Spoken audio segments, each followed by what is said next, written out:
So, oh, Lewis is coming. Cool. So what's going on in the chat? What is it you're sticking in there, Tim? Um, just trying to preempt some Obsidian time waste versus the book. Obsidian is So, never a time waste. for a bunch of reasons. I mean, I don't know whether you guys have been keeping up with it, but Obsidian itself changed last week radically. I have not been keeping up with it, so tell me, how is it changed? Okay. So, you might remember very early on there was Andy's sliding panes. Right. What they've now introduced in the effectively first full version 1.000 whatever, Right, is tab stacks, right? is not only tabs, but there's sub tabs and they slide, as well as having functionality of being dragged about and have a pop-up window as well. So you may choose in how you use it to say, have an atomic note, which is the footnote in the piece of work you're writing, that you touch the footnote link and it can either appear as it would have done before in the right hand upper or lower small square, or it can pop up as though post-it has been plonked on the page, and or you can get it to appear as a tab. Interesting. Yeah, I had heard of these tabs, and I had heard of tab stacks, and that was as much as I knew about them. I was not really clear on what the use case would be. Yeah. Well, so, if you've bothered at all when you've been using it to use things like Andy sliding panes, then the tabs are a bit more of a browser type rather than a book type arrangement, because obviously Andy Panes was whatever you were looking at, and as you went to each page, they sort of stacked up on the left, right? Yeah, and then as you went back and forwards, you go along that what appears to be like a load of tabs in the book that you're reading, right? Well, that's fine, but more and more people are seemingly browser orientated.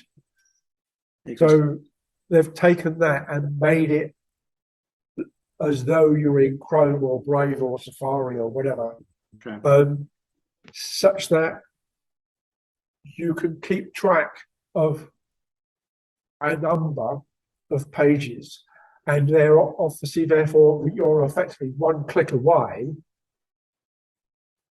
They can turn, I think you could turn the sliding element on and off in terms of they just snap rather than sort of shuffle. And not only can you have tabs across the top, you have tabs vertically as well.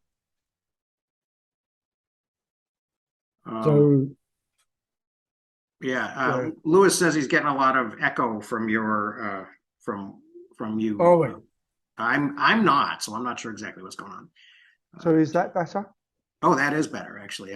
I hear less background with that. That's better for me also. Yeah, that's better for me also.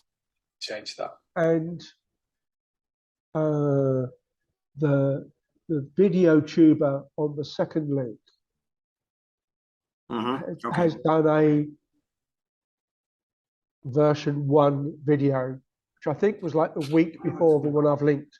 And the one I've linked is like a today or yesterday new video. Oh, okay, from Nicole. Yeah, I knew she was. She's done something. Yeah. If you had never touched it before, how would you start if you weren't a coding type person? Yeah. So that would she's shown how. you need a minimum of markdown to really use it effectively, keyboard wise, without using a mouse too much, up to and including putting footnotes in, up to and including putting pop-ups, etc. Although that's a referenced other video, but it's a referenced other video. It's not, so it keeps the size down. But I found the first one I put up, taking notes from Obsidian, a couple of days ago, and it's a few months old, so it's not quite current.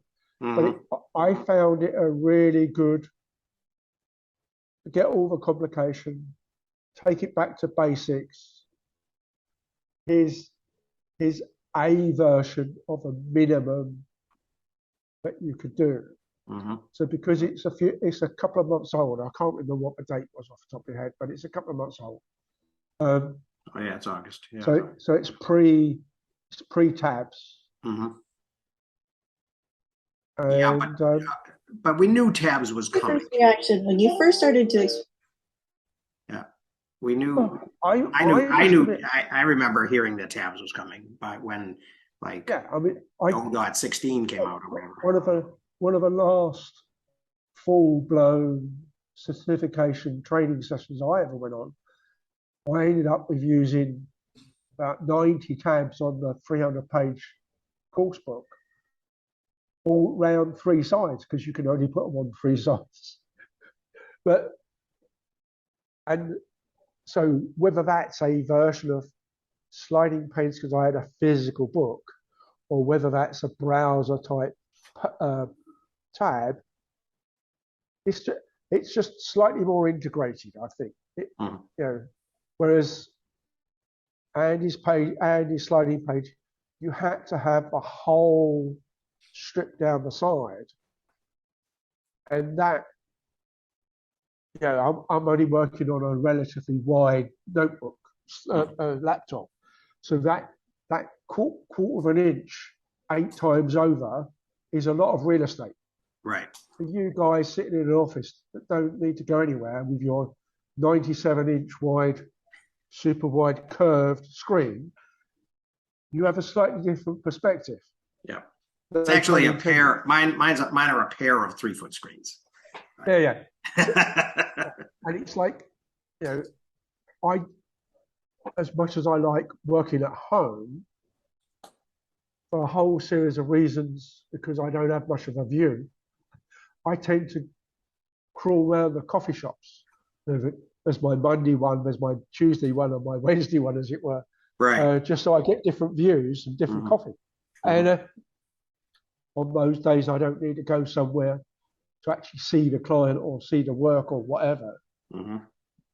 So I don't have what I have at home, which is 3 wide screens.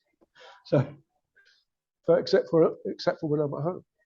So, right. So you want to have a much more compact kind of experience. Yeah, that's so Pat, you said it's automatically turned off and you're not enjoying there's the a conflict. tabs. So can you turn it back on and not use the tabs? I don't think so. I haven't found that option if it's there. Not sure. I haven't bothered to try. No. Yeah. Yeah, it's it does. I mean, it's my sense of this, seeing all of the announcements and the summary thing that pops up when I open up Obsidian and stuff. It has looked to me like, oh, this is probably, there's probably a lot of really cool new stuff in here. I would love to have time to look at it someday, but I haven't had the time or made the time just yet to kind of do that. Which I think it may be more of a case of haven't made the time, because I also have to admit that I have made not a lot of time, but a little time to start to get to know Scrinkle. So, but that had an immediate, that had an immediate use for me because of what I'm doing, putting together this new ebook that I'm working on. And it was like, there was immediate utility rather than rather than I can rethink my system and maybe down the line it will add some. Um, I don't know. I don't. I'm thinking of it more kind of as future proofing than as something that is um, immediate utility. But I may be wrong with that. Lewis, Chris, have you looked at it at all? Have you thought about it? I played with it a little, and I was always a big fan of what they called Andy mode, but what I called FedWiki mode. Mm.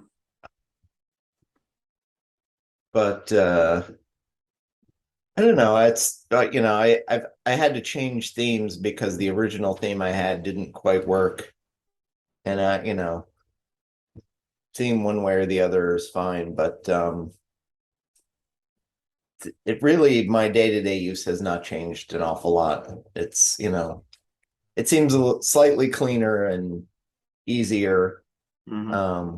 I've been spending a lot more time using it this particular week because I've been writing on something that coincidentally, as I was coming down the tail, and I set it aside to reread it this morning, but I have written kind of a reasonably long essay on what I'm calling the two Zettelkasten, the older tradition that no one talks about, and the new Luhmann tradition. You mean the that, pre-Luhmann, older as in pre-Luhmann? Yeah. Yeah. Right. And what kills me is, in 2013, the essentially the archive at Marbach did an exhibition that really I think is one of the primary reasons anyone talks about Zettelkasten at all now is because of this tiny little exhibition in Germany. And they featured, half a dozen different Zettelkasten from different people, including one that was primarily photos that I think is fascinating, and no one talks about that one. But out of that group of 6, which were all ostensibly all of the same type and tradition, and then there's Luhmann's that had a kind of a slightly different structure, and we only talk about his and not about any of the others or the thousands upon thousands of others before that. Right. To what do you attribute that? So in this piece, I actually talk about kind of why that is, and I think in some sense, part of it I think is a problem of naming. So in the early 1900s, you might use the word card index or card catalog to describe your card base. So let's say in popular culture now, or in this space of note taking and thinking, you may be Ryan Holiday. And what do you call your system? No one goes around calling it the Ryan Holiday system, really, or that I see or hear. And he talks about it as a commonplace book that exists in index card form. And I don't think I've ever heard him talk about the object or his thing as a system as a thing.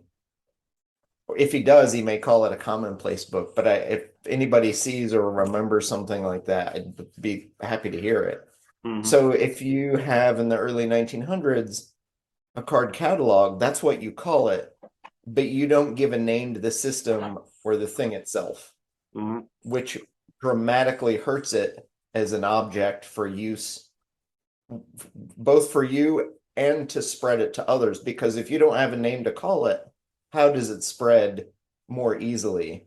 Whereas since roughly 2013, we have a name, we have the German borrowed name Zettelkasten to describe not only the slips in the box in a physical form, but to describe it as a method of here's a way of doing this practice. So Zettelkasten now has two meanings in that sense. It's the object or objects, and it's a method. And prior to that, no one really talked about it. We had words like commonplace book or florilegium, or a few of those kind of broader terms, but those go back 400, 500, 600 years. And when people started doing these practices on index cards, they may have had a slip box or a card index or a boîte fichier if you're French, but there was no brand name to the thing. Whereas if you compare that to now, where there are people selling systems, linking your thinking, building a second brain, smart notes, it goes on. And then there are sub names now. I've got a list of probably 20 different names for types of notes. Is it a literature note? Is it a fleeting note? Is it, that list goes on for days, and there's a lot of conflict there. So, well, do you think having that's a name for the thing? Right. That was what I was wondering. I mean, that was what I was wondering is, so there was an object, there was a method, but it was kind of a method that was not, I mean, that all scholars kind of knew and shared, and there might be subtle differences in the ways that, that people did things based on their particular interest and whatnot. Yeah. But now we've moved, I mean, and even really since 2010, like in the last decade or 2012 or 2013, which you're kind of landing on as a sort of a watershed.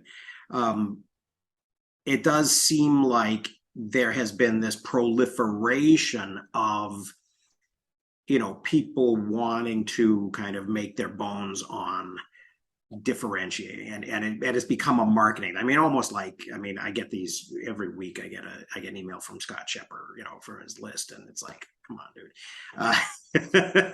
Yeah, there's another name, Antinet. So that's a name for a specific, well, which actually tells the whole story, right? Because it has to position itself in this context and differentiate itself, and specify its value add, right? Because people are hoping to build little empires on these things, which was not the case before.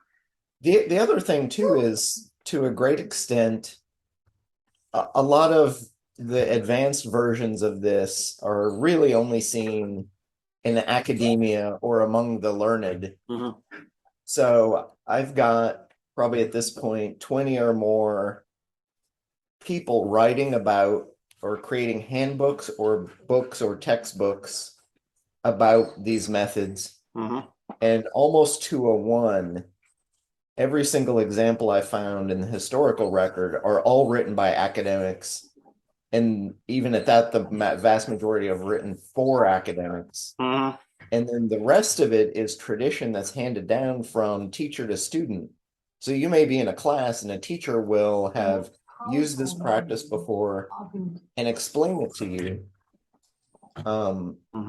or teach it to you. And then that's how you'll pass it down. So the example, the French Canadian guy that I talked about a week or two ago, who wrote a handbook in the 80s on essentially historical method, doesn't use the word historical method in it, and had no citations, no quotations, but within his field specifically, the tradition is super heavy in the late 1800s, because the science of history becomes a concrete thing, and people sit down and talk about, this is how we're going to practice science. And if you're a budding historian as a freshman or sophomore in college, you're going to take a course in historical method, right, in which this topic is discussed. This is how you should do it. And it's more heavily passed on in history, sociology, and some of those like humanities within the late 1800s, early 1900s and on. But here you have in 1980, this practice has become kind of so watered down and no one talks about it anymore. Or if they do, they're passing it on person to person. Right. Versus now, you not only have a name for the thing and a name for the practice, but you also have the internet. And on top of that, I think another accelerating factor is the pandemic. Yeah. where a bunch of people are either working from home or are underemployed and bored and they have nothing to do. Hey, here are these shiny new tools, which you can use with this thing, which we have a name for now. Right. And now everybody, everybody is doing. Right. Right. Well, and yet there are still, I was just as I was listening to you, I just checked out Beck Tench on YouTube, and who still has 640 subscribers, and whose major literature review with Zettelkasten and Tinderbox Part 1 video, which was like the major thing that I it's a multi-part. I think it goes at least 4 parts. It has still only been seen 8,600 times, and so clearly Beck is not getting Tiago exposure. And so what's So, and part of the reason for that though is, and it's obvious some of these traditions are extant in the early 2000s and people are using them, and I've got examples of the big examples are Mark Bernstein, who created Tinderbox. Right. And if you look at I think it's on his personal blog, he's got a page about commonplace books as a thing. I remember early on while he's doing Tinderbox. Right. Or you've got Stephen Johnson writes in the New York Times several times, and then on his blog very regularly about innovation in commonplace books.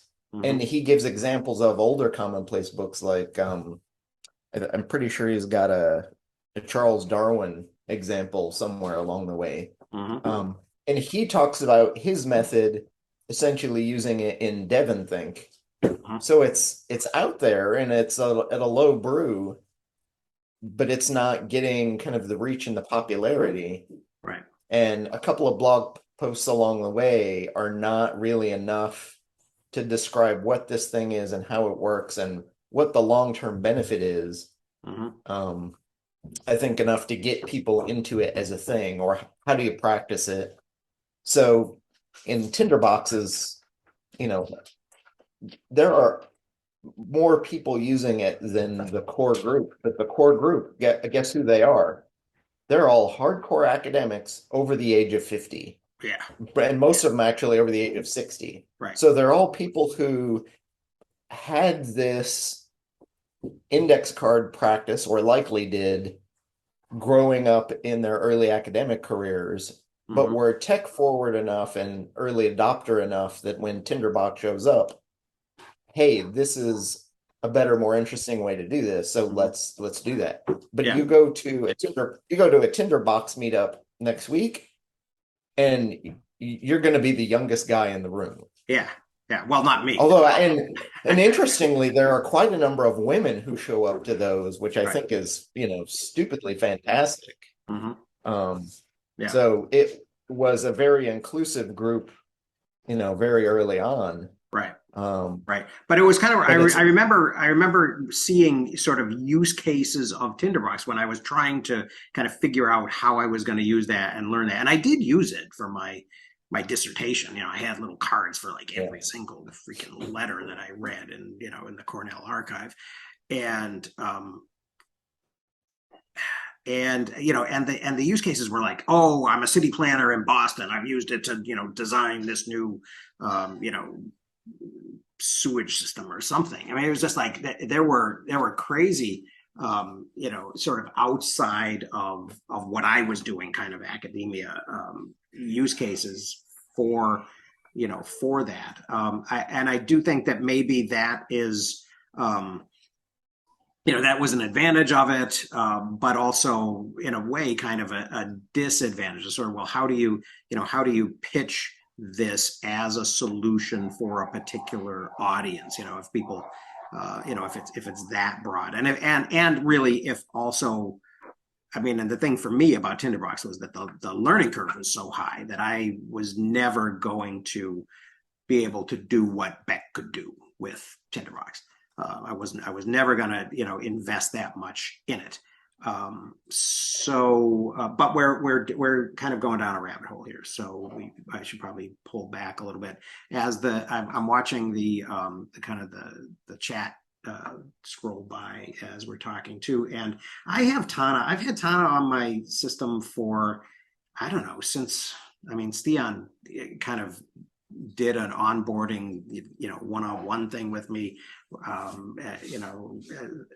a long time ago, and I kind of used it for a couple of weeks to do sort of daily notes, and I thought that was kind of the cool element of it initially, was that it was gonna have that sort of granularity that Rome had, and the date focus, and then from there your ideas would sort of radiate out to become different things.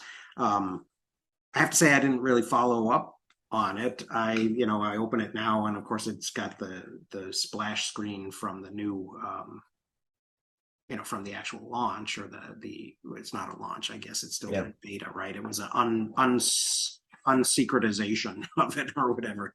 But I've been making my daily notes on cards in Scrintl.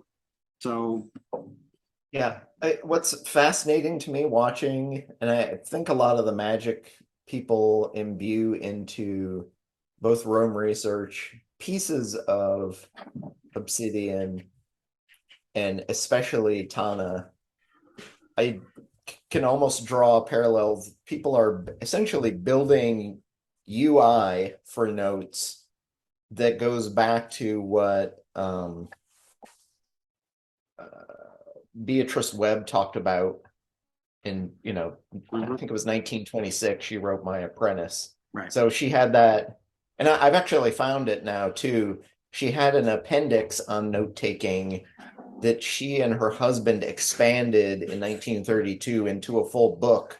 So really? She went from about 10 pages, and there's a copy of it on the Internet Archive, so I think you should be able to pull it down for free. But they took 10 pages and expanded it into a longer, like 200-page text on notes and note taking. Give me a second, I can pull it up. But even in her early 10-page treatise, she uses the phrase scientific notes, right, as a descriptor of how she's using her system. And when you think about how she's talking about it, because she doesn't have modern words like database or spreadsheet, right. but that's what she's talking about. So she's taking huge demographic tables for her sociology work, or she's going out and creating these demographic tables, but then she's breaking them down and putting essentially either cells, what we would call, cells in an Excel spreadsheet, or bits or rows or columns of data, and she's putting them on index cards so that she can sort and resort them and filter and go through them, because she doesn't have a computer. But she's doing this manually, writing it all down and then sorting it on index cards to come up with, data and analysis for the sociology research she's doing in the late 1800s and early 1900s. And she doesn't write about it until the 1920s, but she talks about how she did it in the late 1800s and the benefits that it gave her, and her ability to then write her research papers based on that data. And that then evolves later. Those practices evolve into, some of the early work on edge notch cards, which become the early databases in computer science. But what a lot of people, I think, are finding is within a lot of these note-taking applications, having the ability to search, to filter, and sort through your material to find the smaller types of things you want is not easy. So you need to, even if you're a heavy Rome research user, you need to learn how to do some basic programming or some advanced sort, search, filter things to be able to present to you the data you want. And things like Tana Data view kind of does it to some extent, but it gives you the ability to do that. The problem is you have to learn a system to make that feasible and doable because the UI is not there for the average user to just say, I want to find things of this nature, and then Right. here they are Right. with a one button click. Mhm. And so when I hear people talking about when they're Rome fanatics or Tana fanatics, Tana has lowered the bar for that UI sort of feature to do this sort of searching and filtering. And all the heavy Rome fanatics, if you go look at the people who were in the Rome cult for the first 2 years, almost to a one, they are super advanced users. They're computer programmers. They're Right. people who know how to do this for themselves. Completely. You know, TFT hacker is Right. probably the more advanced of them, and he's going out and writing the code and building the things to do this stuff, and then release it as plugins for people to use. Mhm. Or Zolt is doing it with Zolt is things doing like it, yeah. Excalibrain and Right. Excalidraw. Yep. They're doing that heavy lift programming that allow you to do some of these advanced features that Beatrice Webb was talking about, you know, Mhm. she was doing more than a century ago, but was talking about almost 100 years ago, you know, this week, Yeah. you know, to Yeah. be a little proverbial, but you Right. know, Right. So you're gonna publish a centenary kind of a oh, assuredly we have to. thing. Okay, well, cool. I'm looking forward to reading that. As you're speaking, I was searching in archives. So if you could give me a link, because all I'm coming up with on art of note taking and web and stuff like that is this old Robert Burgess book. Yeah. So Field here's research. this underlines my prior point of they didn't have a name for these practices Mm-hmm. because you can't do a simple search Right. on a massive group of text to find these things. Mm-hmm. So it has taken me months and months of doing really hard and I have a list now of hard target searches for the late 1800s, early 1900s books to be able to try and find and track these things down. And some of it is even finding an author's name who I know.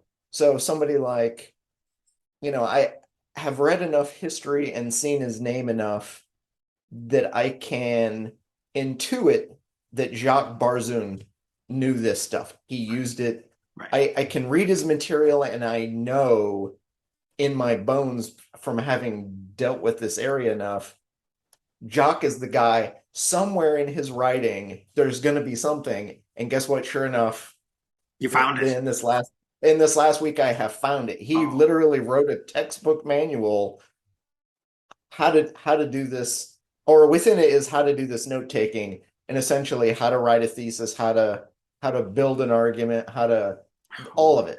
Holy you crap. know. Wow. So there it is, and it's literally because I have this, having read some of his work and knowing how it's structured and laid out.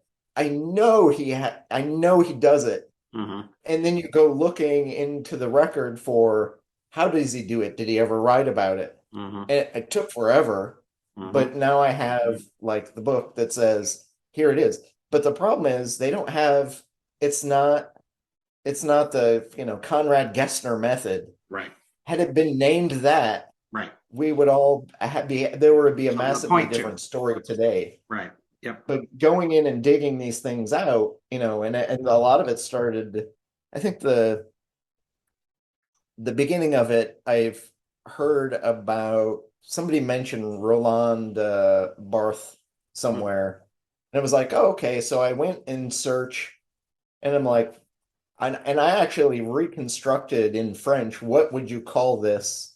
What would you call a Zettelkasten in French? Mm-hmm. You know, what is it? So I literally did like an Amazon search to look for card boxes and index cards in French, and then started doing hard target searches in the 40s, 50s, and 60s. And then finally found, oh, he called it, you know, his, you know, fichier boîte. Mm-hmm. And then once you have the word, then you can start looking in French. Right. to find those, and then Right. my French is really crappy, but then I can translate at least enough. Mm-hmm. Yep. Um, Yep. but Yeah. yeah, no, it's it's not easy, and doing that reverse search makes it super obvious. There's no name for the practice. Mm-hmm. Yeah. Yeah. And the closest there is to a name is historical method, right. is what almost all of these treatises are published under: historical method or science of history, or but even then, once you find that, then you have to delve in to find the chapter or the piece that talks about it. Right. So you should be thrilled, because literally it's all history. Yeah. It's all historians doing yes. this. Yes. And Well, sociologists. right. And it's cool. Yeah, and it almost reminds me of a situation where I remember when I was a grad student and I was sort of following this rabbit trail. I found myself at a place, and it's almost, I mean, it's almost like a monastic tradition in a way, because I mean, like and I was imagining it as sort of a Name of the Rose, kind of, people in a scriptorium talking only to each other, or people like themselves. Because I came across, and I don't remember what it was. I think it was in sort of intellectual / religious history. There was a text that was never published, but it was written. It was somebody's. It was, I can't remember who now, but it was somebody's dissertation, who went on to become a very important scholar and a professor at a major university in America, like Harvard or something. And I think it was Yale, though, or it was a Yale dissertation at least. And people would sort of make pilgrimages to Yale's dissertation archive to read this dissertation, and so it became sort of hugely influential on a whole generation of people within this subdiscipline of history, who had all sort of read it and were sort of their ideas were bouncing and bouncing out, around that and out of that, things were coming out of that as sort of extensions of trains of thought that this guy had started in this dissertation, and whole people who we, kind of now know as, or we think of as sort of innovators in this field.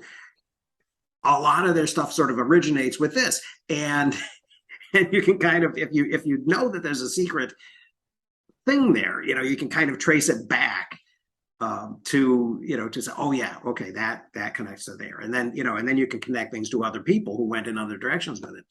It's crazy that we still have, that in this digital age, we still have that kind of buried.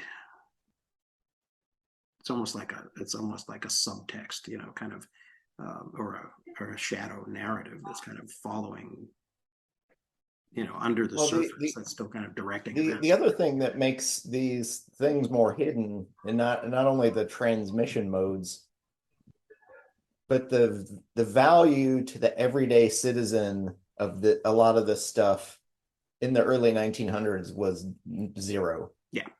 So I remember in 6th grade, for me, would have been probably 1986.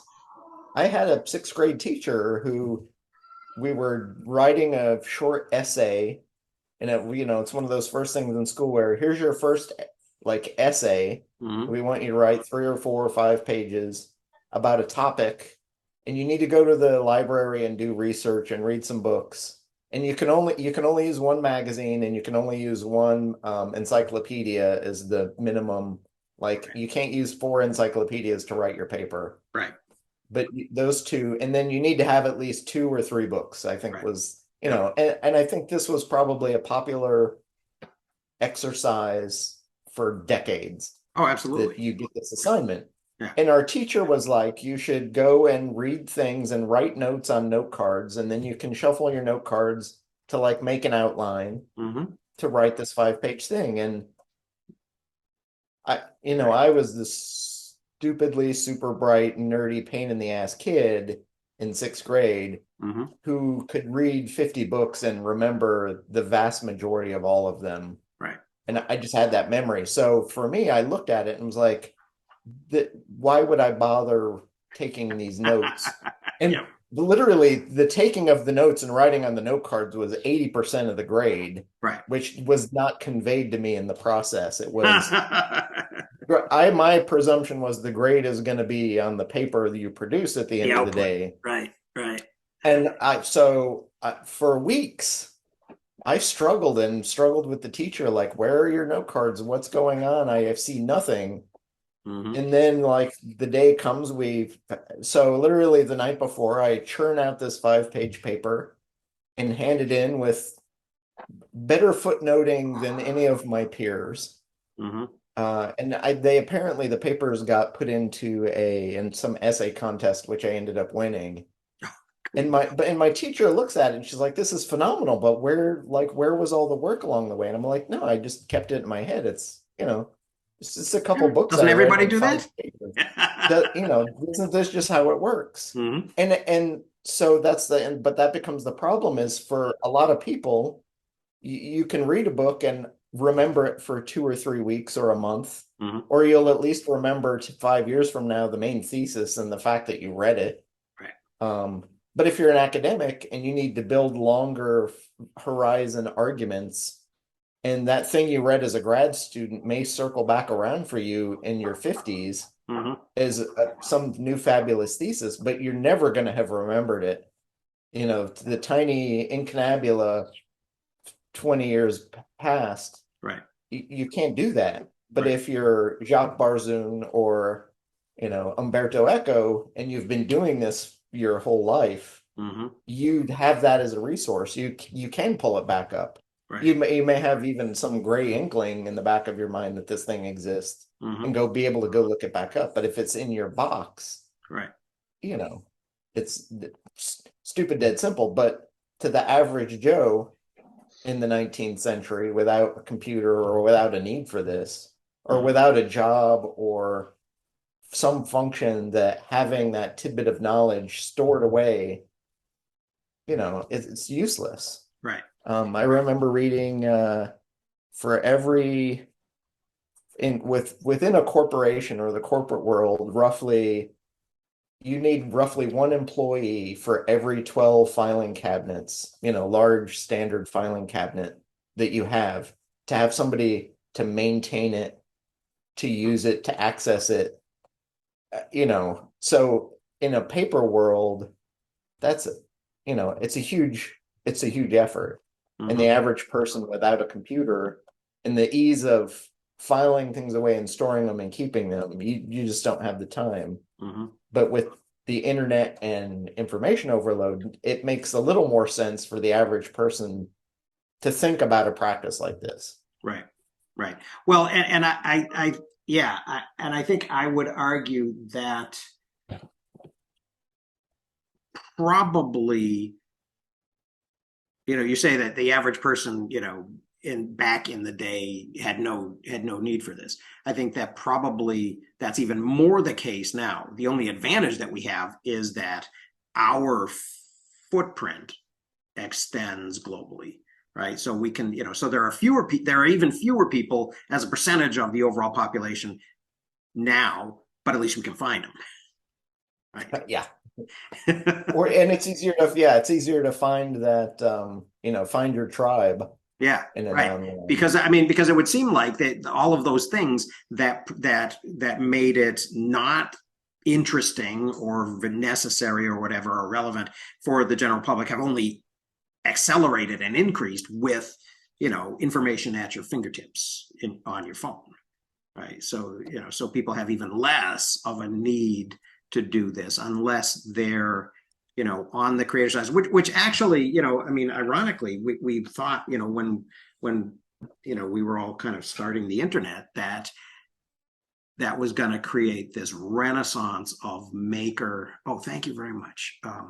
Cool. I will. If you want, I've got a huge list now. It gets longer now that I know the handful of things to search for. Mm-hmm. I probably got about 20 of these from Ernst Bernheim in 1889 to 60s ish. Mm-hmm. I have more in Okay, English. this is only indexed as being by Sydney. That's why I wasn't able to find it on archive. Yeah. Yeah. Yeah, that's one of the problems that took me issues too.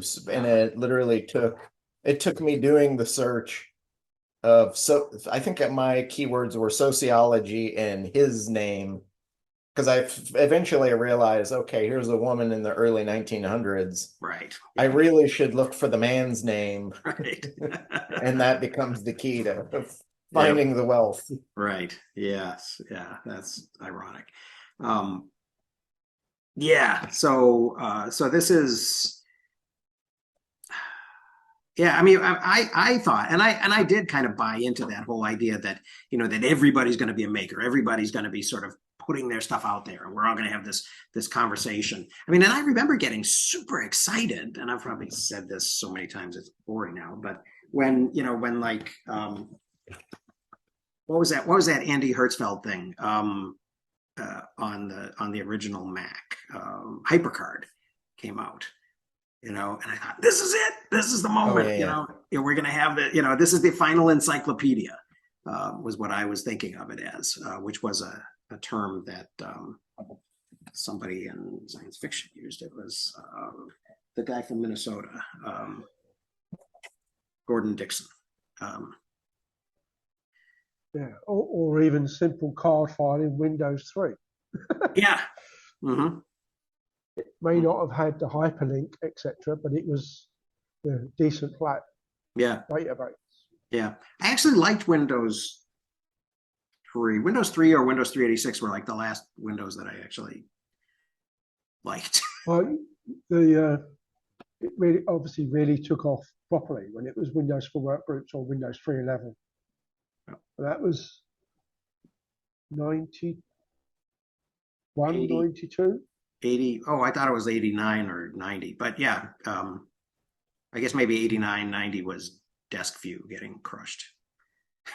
Well, I have a hypothesis too, and I have to dig in to find direct evidence that it existed or didn't. But my presumption is, as essentially a dean level and overseer and project manager of most of the technology of the 20th century, Vannevar Bush would have either possibly had his own card index or commonplace book. And to my knowledge, he never talked about it. Mm-hmm. Or if he didn't have one, he would have been aware of them and would have seen them. They would have existed in his office. Well, Ted Nelson's still alive. By not mentioning the word commonplace book or card index in his original thesis, as we may think, in 1945, mm-hmm. he really heavily damaged computing in the latter half of the century. Mm-hmm. And it may have been the case too that these ideas were literally so commonplace, pun intended, right, that he didn't feel the need to mention it. Seemed obvious, right? But the group and the group of people who came up right after him, mm-hmm. the Bill Gates of the world, really probably did not have that thing, and for them it was not commonplace. Right. And as a result of not mentioning it, but I think had he mentioned it, people would have been able to go back and look at those user interfaces to be able to better design the tools they were building in digital space. But they didn't have the history or the knowledge or the, I don't even know when I have to look and see when the word user interface was even kind of developed as a thing, mm-hmm. or a practice that someone would have as a job. Mm-hmm. And honestly, it probably to a great extent didn't exist outside of the product design worlds in computing until late web. Now it's ubiquitous for somebody. You could go out and hire a user interface designer to work on your product. Mm-hmm. And a lot of these products really don't have that. They're hardcore program. The group behind Obsidian is what, 3 people maybe? Yeah. And I almost guarantee you there's not a single one of them whose expertise is in UI, much less, somebody like Maggie Appleton, who is a designer and an anthropologist and someone who's willing to go back and look at how were these things done so that we can better design how to implement them in digital architecture space. Right.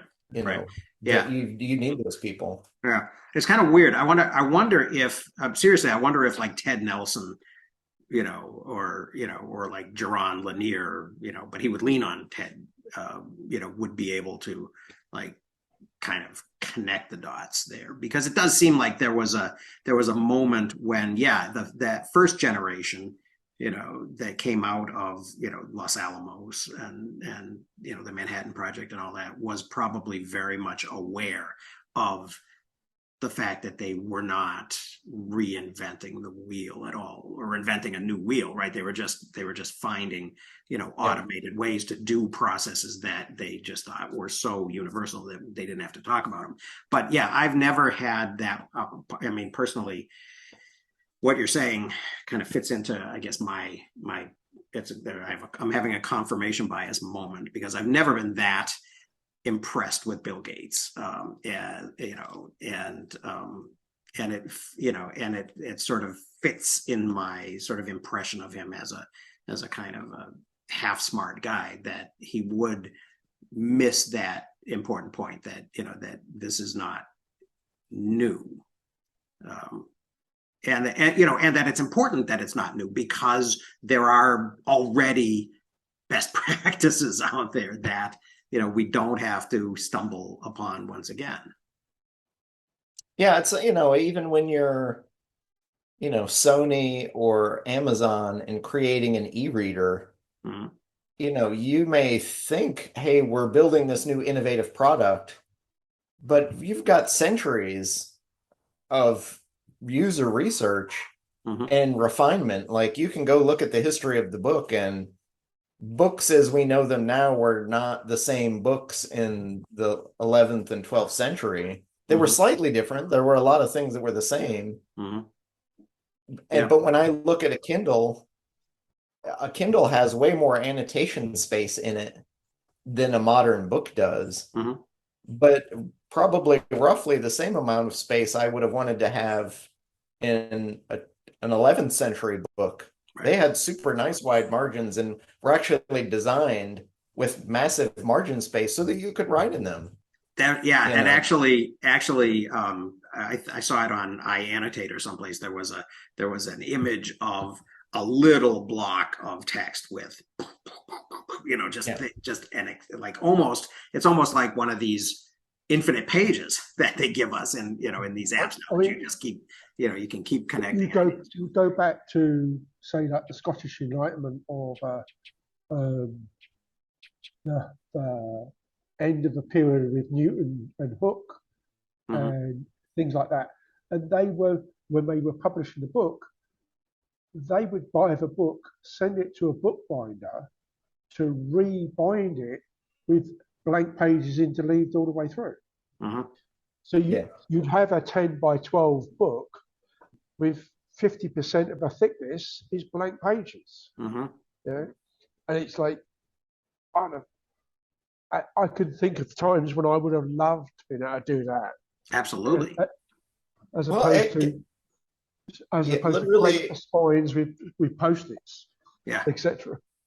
Literally, as you were about to say that, Tim, I was going to make that same point. But even on top of that, with digital on-demand publishing, I should be able to order a book from Amazon and be able to check a box to say, interleave my book with all those blank pages, because I want, or print my 6x9 size book. Or most big popular publishers are doing 5 1/4 by 8 and some change and doing slim margins. But take that book and that same layout, you don't even have to reflow the pages, but take that and print it at 6x9. Right. So I now have 1-inch margins on my book, and I can write in the margins, and particularly for things like there was a time when there was a couple of sort of like non-fiction but normal fiction sized paged books, which I very particularly then went and photocopied onto A3 paper. Mm-hmm. Yeah. Sure. So I used the A3 element. And you take your time. You can albeit you center it on the edge, and you photocopy it with one edge, the gutter edge is always at the opposite side of the copier as you go through the book, so that the piece of text you want is always on the left and it's surrounded. But it's so, as you were saying about the infinite canvas things, you look at things that are trying to drive you to make graphics of what you're doing, for instance, like Miro, or even just, I mean, Patrick's mentioned the brain a lot. It's effectively an infinite piece of paper. And not only that, it's a 3D piece of paper. I mean, Kind of. Yeah. the last time I got really involved with, say, VBA programming was I'm putting some data into Excel and it's populating a pre-drawn calculation, but the calculation is drawn in Visio. So you can see it rippling through,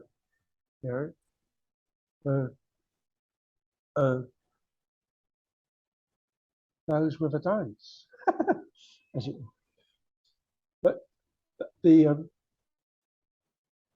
partly, as I said further up in the notes about getting deeper and deeper into Obsidian, is I think part of the newer or the modified or the extensions through the plugins is becoming almost as though it's every tool for everybody. But there's elements of taking a piece of data and being able to do the equivalent to elements of text, like we did with the spreadsheets, and we did pivot tables to actually express the data in a slightly different way. And that's where I can see because it's taking the atomic note idea and saying there are times when this particular note is about climate change, but it's also applicable when I use it in a different way to straightforward biodiversity. And then you go, yeah, but the solution to it is affected by Lakoff or something, who is in the current book. And you plug some of these people back into, say, Research Rabbit and see where that goes. Now, for instance, I hadn't found it before, and because I don't do academic work in the normal sense, I've missed using all of the criteria that they put numbers to on the papers compared to what they used to do back in the 80s. And somebody directed me to a Reuters top 1,000 scientists in climate change. And I'm looking at that subject in that context. It's been something I've touched since the 70s anyway, driven from the energy side more than anything. But now, of course, there's all the sustainability on buildings. It's the construction process, it's the waste, it's the service of the construction people. What's about the processes back at the factories and back at the mining places? It's all being counted. That's before you talk about the design of the buildings is typically anywhere between 3 or 4 years up to 10 at the most in 90+% of the cases. But you've got 50+ years operation thereafter. And so I got directed to this list and I thought, well, I should know most of the people. And I'm thinking, that's 1,000 people. That's a lot of people. I had to get I had to get down to about person 200 on this list before I recognized somebody. And it was partly because although the words before that explained how the list was generated didn't tell you the actual physical numerical weighting, the first criteria is how much have they published? They're the usual academic issue. But the big thing I was really looking for was the engagement with the general public, such that they were influencing the day-to-day conversation, as opposed to the academic argument of is the temperature. Well, there's an element of they're talking to themselves, but is the Arctic ice melting at 208 millimeters a year versus 209 type argument? The usual split the hair academic type stuff, which has to happen, but the activists outside Parliament or outside Whitehall, etc., he's not going to care about the 1 millimeter. They're going to care about it's more than 10. Right. It's 200 plus, right? Or whatever the CO2 is. And so I think they didn't really weight it as much. So you got somebody like Catherine Hayhoe, Canadian, but now married to an American, lives in West Texas, is a Christian climate scientist, and gets hate mail because Rush Limbaugh outed her on. Oh yeah, I know her. Yep. Yeah. Yep. And yet she's on this list. She's down at 301. Yet, if you talk to, say, there was another guy that's in the current book as well, whose name begins with L, sociologist more, and looking at who believes what and why, is also in Catherine's book about what's the broad brush blocks of people that believe in climate science. Right. And that person's stuff has said there's like the bottom group, the absolute dissenters, deniers, you'll never change their mind. So forget them. It's all the waverers that are in the middle. And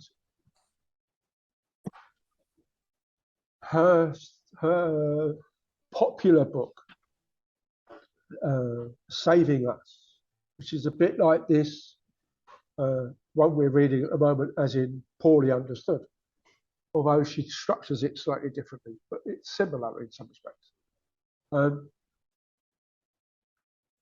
Talking about how to engage those people, and comes back with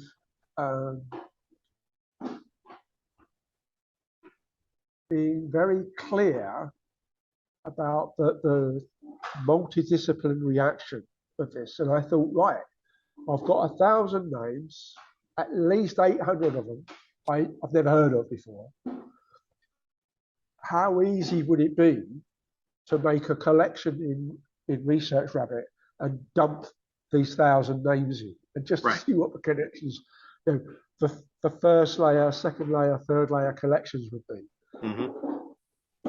What would that throw up in terms of being able to take things like the work done by Naomi and Clive on the Merchants of Doubt? Could we see corruption by Exxon, etc., to hide the climate change more clearly? Because we can now see this network of people, and there's this funny little group over there who are clearly talking against the majority. So it's So what's happening with Research Rabbit lately? It's been a while since I have, excuse me, looked at it. I haven't seen any major changes yet, but Yeah, and I haven't I'm, heard from Mike recently. uh, so and because it's a web-based thing only, Yeah. the fact that your data is inverted commas safe, and obviously all the fields are fixed. If they add a new field or they put a new twist in, you're not going to see it until it actually physically changes the screen. So, I mean, originally it was always you could only search within each collection. And Well, and because I do the collection as per project, rightly or wrongly, I've got building sustainability, but I've also got biodiversity, I've got climate change, but I've also got microplastics versus plastic pollution. I'm really looking to be able to say I need to be able to tick a list of collections or even just do all collections to get it done in the collection is done at the time when I'm doing something, but I'm also when I'm picking stuff up that isn't necessarily explicitly for one project, I'm putting it in a general dump box. yeah.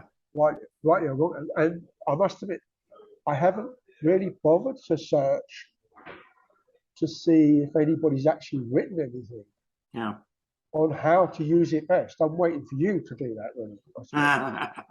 Well, it's kind of funny because at the end of, God, it seems like a long time ago. I think it was just at the end of last spring semester, I got a message from Mike saying, "Hey, we're going to roll out this public collections thing where you could actually publish your collections.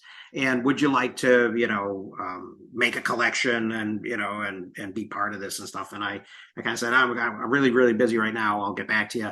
And then I actually was really weirdly busy this summer, and didn't get a whole lot of stuff that I had expected I would be able to started. But yeah, I think that the sense that I got about them, and they never really sort of completely pushed, pulled open and showed me under the covers. But the thing that I always wondered about them was, how are they going to earn a living? And it struck me that they were, basically data mining academics and researchers, and they were going to have a very valuable collection. But the question would be then, how do they sort of not only legally but sort of morally use this kind of privileged position that they have of seeing what we're all doing. And I think it's a similar, it's a similar situation that people like Hypothesis have had in their, in their business model. Is, okay, we have this free tool, now how do we become a player in, if we bolt it onto an LMS and charge, colleges and universities for it? Well, okay, there's, that's our bread and butter. But, the functionality, I mean, there has to be kind of a value proposition. It has to be an argument that there's additional, there's some type of additional functionality, additional value add that's available in this way that isn't available in this other way, which is why I think I really disappointed Jeremy when I said, hey, I'm not, we did a pilot and I said, I'm not seeing it. I'm going back to using it in the wild, and just creating private groups for my classes and having them annotate within them. And so I'm waiting, I'm waiting. I mean, a lot of these things, I mean, I don't know how you earn a living by, for example, I'm a little bit concerned about Scrintle as well. I mean, they're charging, $60, for people to sort of become early adopter users. Is that enough to, even with AWS, is that enough revenue for them to, have to host the data somewhere? Or are they, or do they have a roadmap that, that shows them that, well, in 6 months we'll be able to, to run the app on local data, and then it won't be a problem. But yeah, the screwy part for me is we haven't learned the lessons of kind of vendor lock-in from 2 decades ago. So yes, you can have all of your data on Facebook, but it's locked in there, and you can only work in that network. Versus, and if you want to interact with people on Twitter, you need a separate account, separate stream of data, separate connections. And the better model would be Facebook can be Facebook, and maybe I can have my own local data and plug it into Facebook, and that creates connections from there. Right. So that it's not all siloed in, or let's, Google Plus disappears and all my data goes with it. Right. Or it becomes, it's there and I can download it, but it's ostensibly, it's totally useless to me because it's now no longer connected to what it was connected to before. Right. And I've lost those connections. But and all these note-taking applications are ostensibly rebuilding a lot of the same functionality from day one. So you build Tana and suddenly you are rebuilding a new text editor program, and then you're layering on all these other things. Well, why not let Obsidian or hell Word or Notepad be the text editor? That's fine. If you're going to be Tana, the value add there is the search and filtering functions.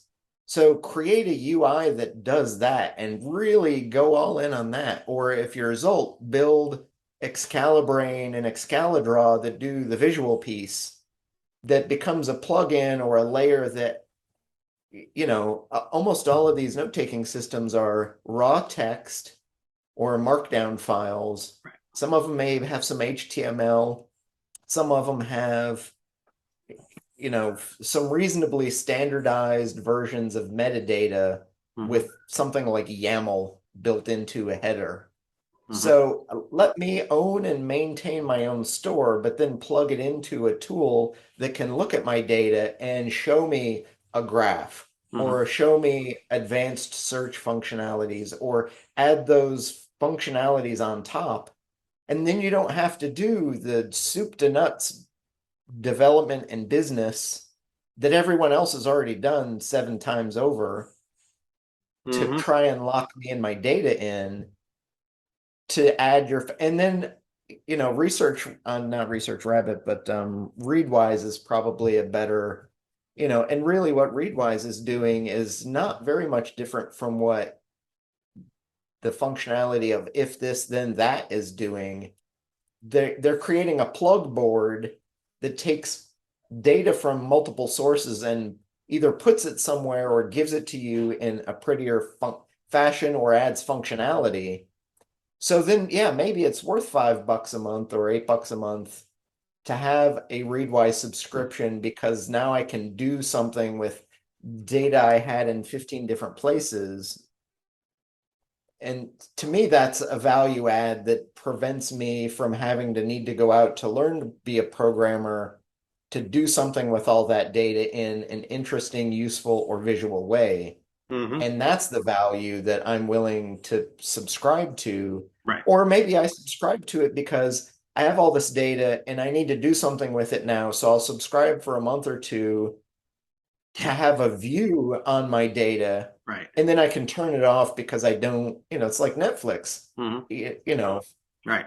Saved by the Bell moved from Netflix and goes to Hulu. Right. Okay, I don't need my Netflix subscription anymore because I'm a diehard Peter Engel fan. Right. I binged that. Now I'm done. For the visually impaired, I'm shaking my head vigorously no. But there it is. So I want access to certain things at certain times. So I'll subscribe for a few weeks or a month to this thing or that thing. But I don't need to resubscribe to 27 streaming platforms because I can't possibly use them all today. Right. Right. Well, and that's the thing is, sort of, it's like this people seem to be trying to build a business on, kind of, well, we've only really got an incremental value add. So we will build out all this stuff that you have anyway and try to charge you again for it. So is the value, is there a little bit of value in a little bit of storage? Well, maybe for some people who don't have enough storage, is there a little bit of value in, in kind of a minor user interface tweak or in aggregation or curation? I mean, Readwise is rolling out and I just did re-up my subscription to them because my streak is now 616 days, and I don't want to abandon it. But I don't know that I'm going to use the Reader, which is, I think, an Instapaper clone. So so it's all, I mean, it's a lot of competition in a, kind of in a small space with, doing similar things with stylistic differences in many cases. Going back to the number of people and the balance of free versus paid subscriptions and paid extensions, like Obsidian obviously is free, and you pay if you want the publisher or synchronization or one other thing. Right. I mean, Evernote is older and similar, and there's supposedly 250 million users. Don't know what the proportion of those that pay for the first level. And of course, last 2 or 3 years since Tim, what's his name, has been CEO, they've changed their price point and they've changed the breakdown of what you pay for, what you don't pay for. And of course, and I presume much the same with the brain reading, but they're going to be one of the last products on that basis of proprietary data. Trying to export out of Evernote into, say, Notion is a total and utter farce. Because you can't, as I said, I cut down a lot, but when I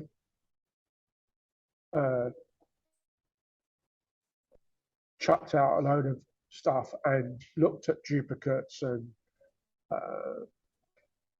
amalgamated a lot of smaller atomic notes and stuff, I dipped back down below 30,000,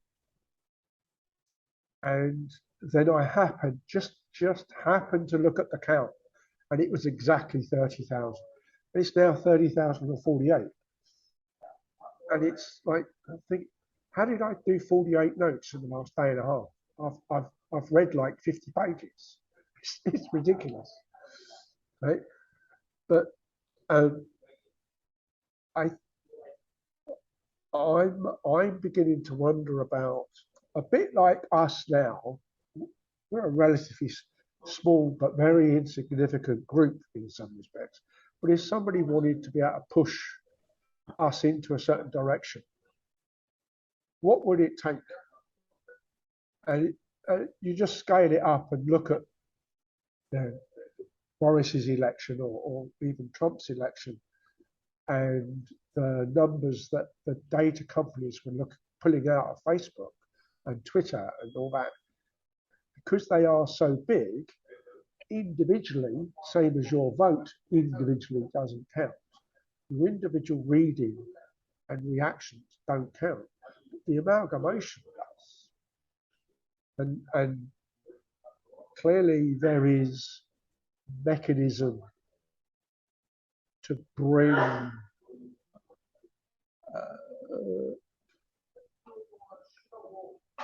what does the pollster that's sitting on the computer, rather than the traditional pollster who goes where and has to stand 50 meters away from the voting doorway, who wants to collect your vote on the way out or on the way in, to use to call the election early, etc. As soon as you start saying, oh, well, people like to hear what Steve Bannon is going to talk about, or hear how many lettuces Liz Truss uses in a salad, it's like that. Right, people trying to get out. Yeah. And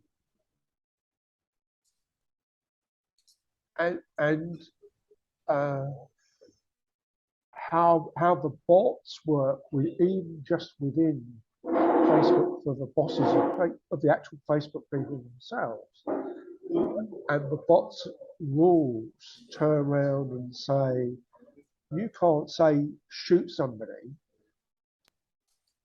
even if you're talking about it in the photographic terms, because the bot doesn't understand. Right? And if you then say shoot somebody and hang the result, you can't be that violent. That's coming up to being as bad as Mel Gibson in Braveheart. You know? So oddly enough, a friend of mine got a ban for putting a meme picture up because they decided the picture had too many penis-looking items. It was actually a series of pictures on worm compost. Right? And so I happened to relate the story about, because I know quite a few photographers who have had to say, not use the word shoot anymore because they get banned, because you can't shoot somebody even photographically because Facebook bots are too simple. And then of course, within some of what we've been talking about, you go look at there was I think it was some guy out of MIT, started to scrape off all the Facebook data about the bans and found people with big accounts and or high traffic accounts didn't get bans for saying, let's jail Clinton or shoot Biden or whatever, because they're good for business. You know? So yeah, again, even the automatic stuff starts to get one rule for us, as it were, one rule for everybody, for the bosses, movers, and money makers. I must admit, I with things like, as I said, a bit 3 or 4 notes up now. How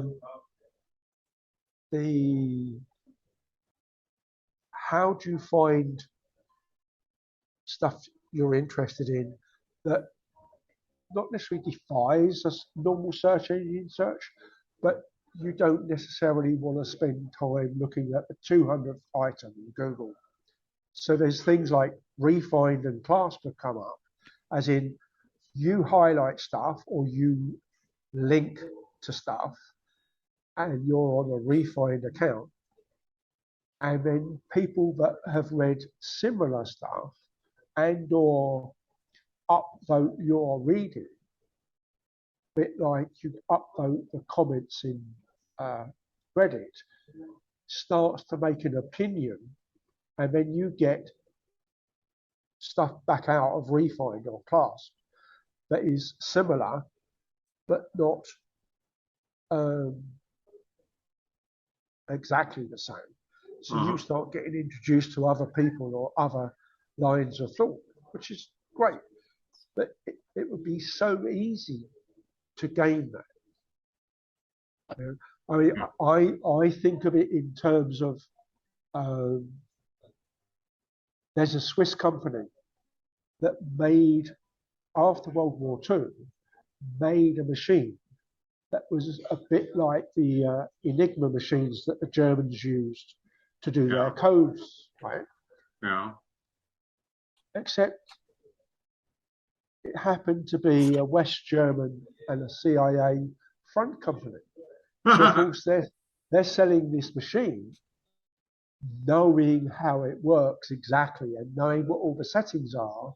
So they're effectively putting a hardware backdoor into all these, albeit mostly commercial, as opposed to national.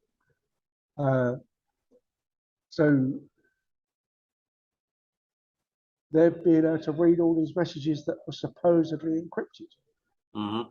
Right? And then you get things like the Chinese computer company, Huawei, gets accused of putting backdoors in, so they could read all the G5 traffic and Wi-Fi and all the rest of it. Mm-hmm. Yeah, of course. Pot calling kettle black, Mm-hmm. etc., etc. Mm-hmm. And oddly enough, this week, in a similar vein,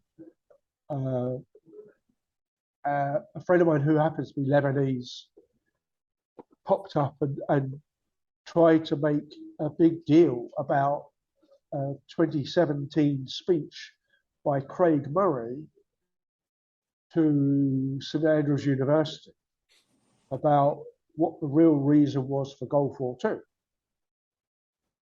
As in, 9/11 was just an excuse.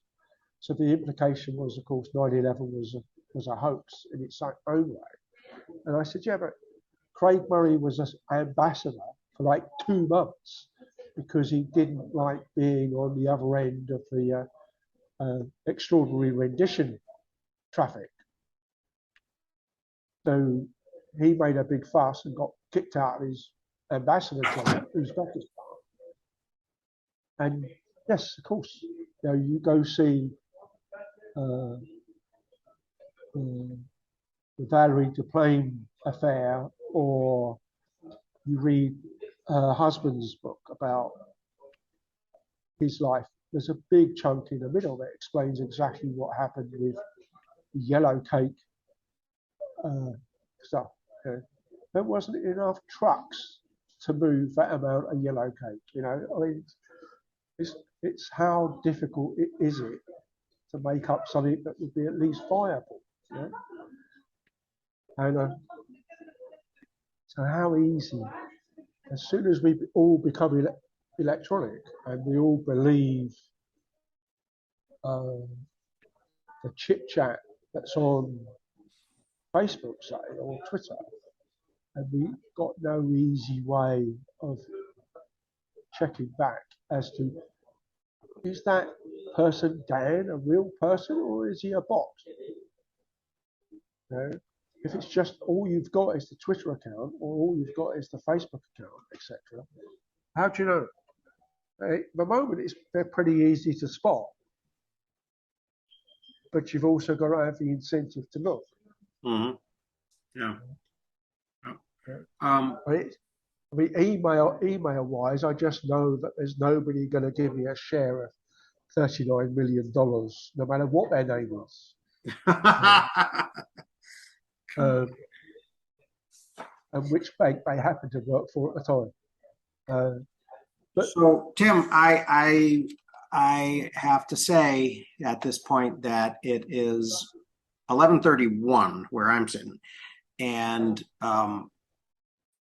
we have not talked about this section of Poorly Understood. Does that mean that we're not interested in talking about it, or should we plan on talking about it in a week, or what? How are we feeling about this book at this point? Well,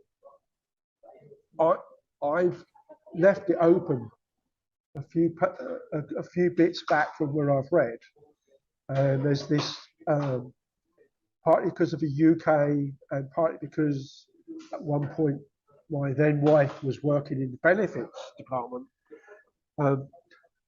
Chapter 14, section 4 welfare fraud is a scare. Mhm. I've tried once or twice to see what is the ratio of benefit fraud versus benefit mistake versus tax fraud that is actually investigated properly. And there's a classic case. The guy that was number 2 in our treasury a few weeks ago, I think, post Boris, but before Truss left. He's an MP. He clearly knows money, which is why he's supposedly the second number.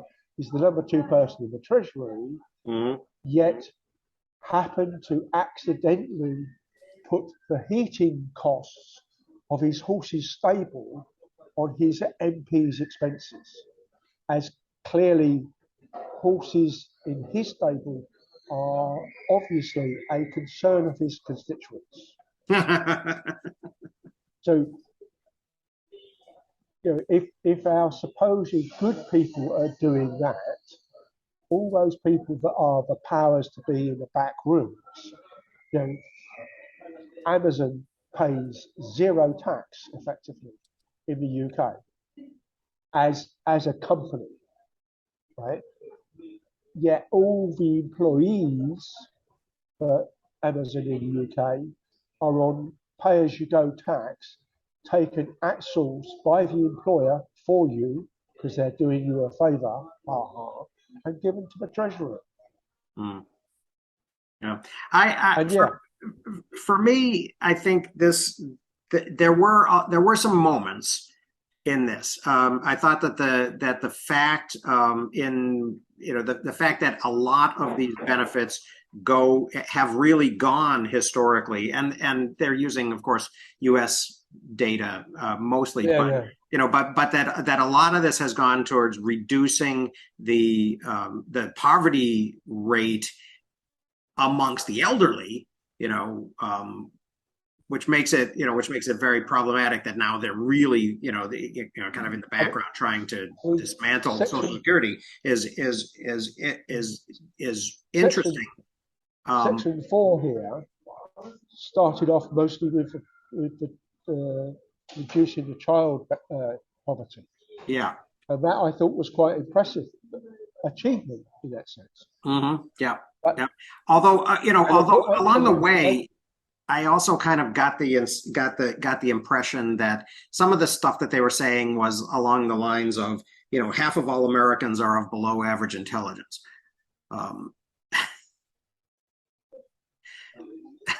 Which sounds bad, but you could equally say, half of all Americans are of above average intelligence. Yeah. I think we're certainly above the average in terms of the world poverty line, which is dropped down to $1.9. I saw somewhere. I didn't verify it, but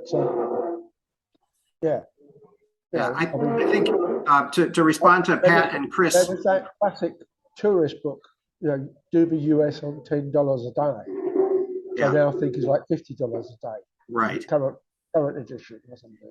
Right. That seems to be a good leader for that information. Yeah. To respond to Pat and Chris in the chat, I hope it does. I'm not sure it's going to. Something like something from Thomas Frank might be more likely to do that if we want to think about future stuff. But we probably need to close for now and not begin the conversation about this section now. So Louis, you suggested that we do parts 4 and 5 next week. How's that sound for everybody? Okay. Game for that. Yeah, right. I think broadly this stuff is interesting. I'm not finding as much, direct insight of things I didn't know. Although this section actually had a small handful of things that were interesting in terms of the comparison of fraud in the poverty space versus fraud in IRS taxes. Tax avoidance, yeah, that jumped out at me. And nobody talks about that. Right. And particularly like the multi-billions that Trump has had at issue for over a decade that still are not settled. It's like, how do you not settle that after all this time? That should be an easy calculation thing. Yeah. But the topic of talking about the invisible things that really don't exist or are within the margin of error. I mean, if you had somebody count 1 million items, the number they come up with at the end is going to be plus or minus 3%. Right.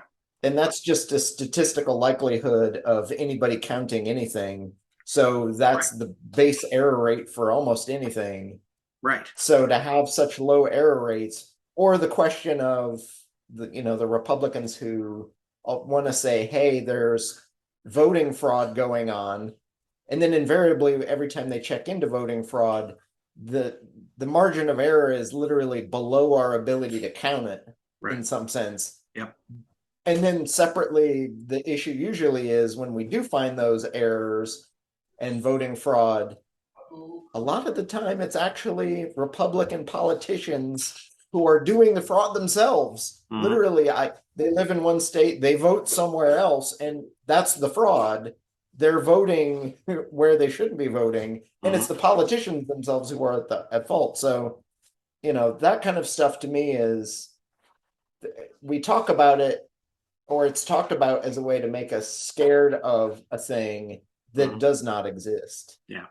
And so then that becomes a question I think Patrick and I are interested in of, how do we do that? So I say we take this week's and combine it with next week's. And I'm hoping there's some more fun, interesting stuff. Yeah. And then the question of how do we fix it all is, but although part of fixing it is knowing what the actual truth of the matter is. Yeah. Which is something we don't talk about nearly enough. So right. Yep. Okay. And all right, yes, yeah, and it is it is partially about having things to talk about. So cool. All right, well that will be the plan then. And I would say when you upload today's video, give it a title about note taking or thinking rather than that. Well, maybe I'll say side completely tangential conversation about the state of note taking right now. Yeah. Okay. Because I think there are a few people who are going to follow it and watch it for poorly understood, and they're going to be lost, be disappointed until an hour and a half in. Right. And then separately, you'll have a whole nother audience who would want to watch it, but not actually know that it's the thing they want to watch. Right. With an opposite title. So. Yep. Okay. Sounds good. Then that is what I will try to do. And and we'll continue with does welfare work and how extensive is inequality next week. And